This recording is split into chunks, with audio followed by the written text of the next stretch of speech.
The chairman of Nigeria's Independent National Electoral Commission, INEC, Professor Mahmood Yakubu, has said that the results for the Bayelsa, Imo and Kogi governorship elections will be uploaded on its result viewing portal, IReV.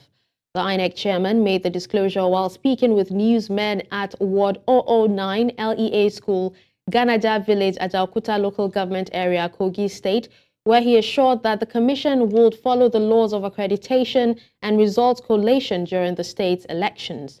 Yakubu, who is in the state to monitor the mock accreditation exercise ahead of the November 11 governorship election, said the purpose of his visit was to assess the readiness of the state for the forthcoming election, adding that similar visits will be undertaken in Imo and Bayelsa states.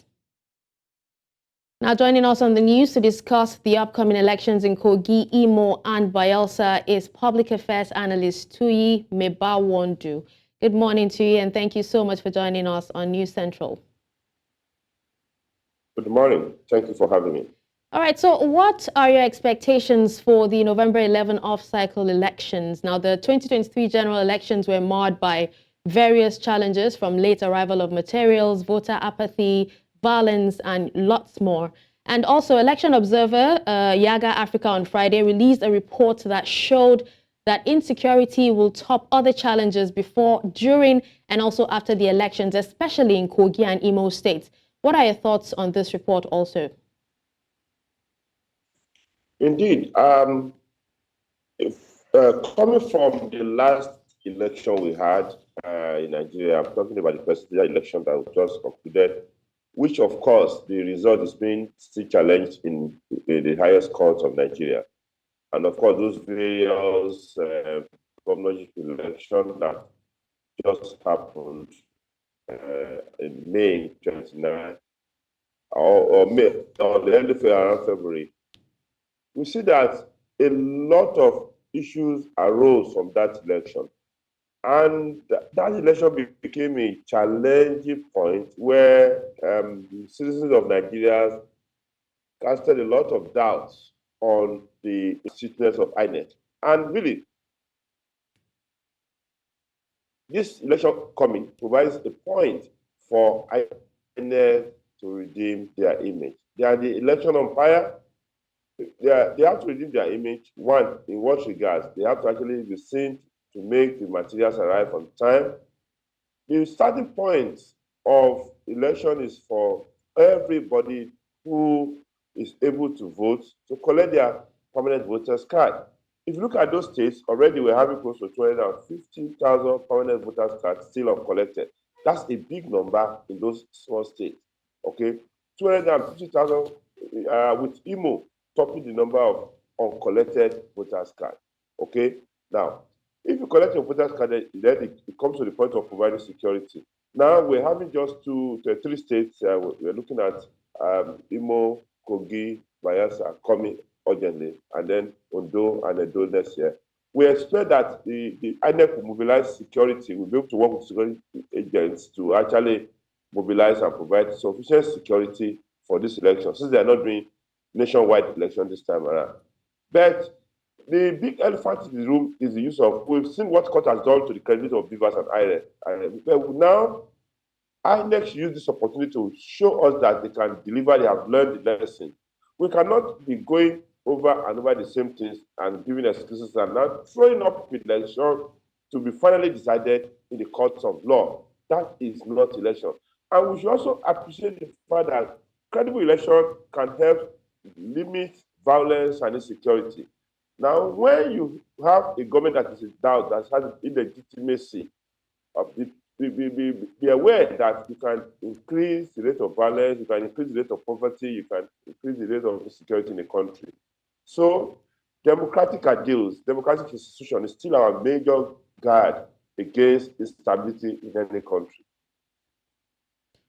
All right, Tuyi, now talking about, not doing the same thing and expecting a different result. During the last general elections, we still know what happened, especially when it came to uploading results to the IReV. Now, the chairman, Professor Mahmood, yesterday said the results of the off-cycle governorship elections will be transmitted electronically on the IReV, and a lot of Nigerians are, waiting to see what will happen, when it is time. But what more would you say the INEC can do, and others, other stakeholders as well? What more can they do to make the November 11 poll credible in these states? Mobilization. Both INEC and the political parties should mobilize their people to partake in the election. Secondly, of course, it is important that we should prevent violence during election process. Okay. Now, we need to gather at the level of INEC in conjunction with security agents. Need to gather a lot of intelligence about local possibility, attack, and restiveness. During the election. We've seen situations whereby during the presidential election, some people were prevented from voting. Even in Kogi State, trenches were dug to prevent some people from crossing.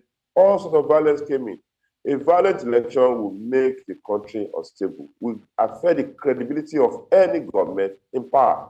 So we need to make the election violence-free, as far as we're concerned, apart from IReV and BVAS. And then, in addition, we need to secure the technological architecture, the internet architecture, the IT architecture, you being deployed for the IReV and BVAS, the IReV bimodal verification and the uploading to IReV. We have to be sure of the security and tech architecture. There were a lot of stories about hacking of the net and all that. We need to assure the security of that architecture also. That becomes those things you need to add. It's not just promises. We need to see it in action. I know that doing that may help to redeem INEC image, but it will also raise a flag that if you can do it now, why did you do it then? But I want Nigeria to be a bit patient with INEC, because in reality, the country will not benefit from any insecurity. The country will not benefit from any war or any attrition. Let us do our combat by providing good governance to people. Let us do our combat by working like Yaga with civil society to call into attention the credibility of our election and challenge it with all love, within all loving ways.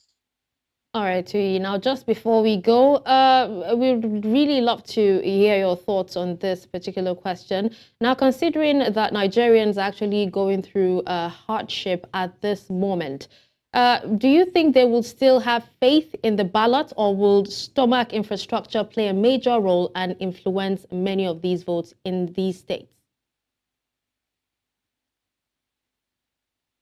Indeed, the most important deliverables the government can give to the citizen is one, security and assured life, assured good living.